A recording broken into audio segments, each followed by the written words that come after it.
Supreme court में हिजाब ban मामले में सुनवाई के दौरान मुस्लिम पक्ष का रुख अचानक बदला हुआ दिखा।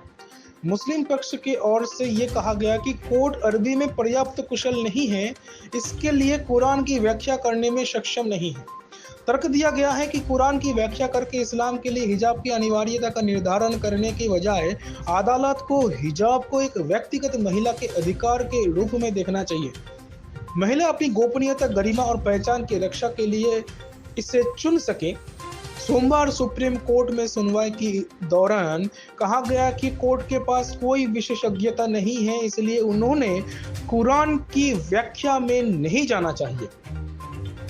मुस्लिम पक्ष की ओर से ये नई दलील पेश की गई। इससे पहले ये तर्क दिया गया था कि हिजाब इस्लाम के लिए आवश्यक है।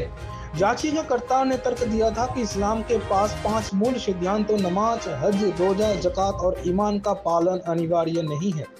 इस तर्क के बाद कोर्ट की ओर से ये जानने की कोशिश हुई थी, आखिर हिजाब फिर कैसे अनिवार्य हो गया।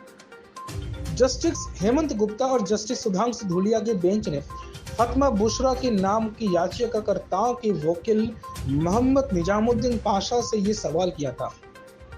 यूसुफ मोहल्ला ने कहा कि अमृतधारी सिख लड़कियां भी पगड़ी पहनते हैं और इसे शैक्षणिक संस्थान में पहनने के उनके अधिकार को भी उतनी ही रक्षा की जाती है और इतना ही रक्षा मुस्लिम महिला को स्कार्फ, हिजाब पहनने में भी होना चाहिए। हम व्यक्तिगत अधिकार से चिंतित हैं। क्या हिजाब इस्लाम के लिए आवश्यक है? ये याचिकाओं के इन बच्चों में कोई सवाल नहीं है। मुसला ने यह कहा कि मैं ये नहीं चाहता कि अदालत इस्लाम के लिए हिजाब की अनिवार्यता को जांच करे।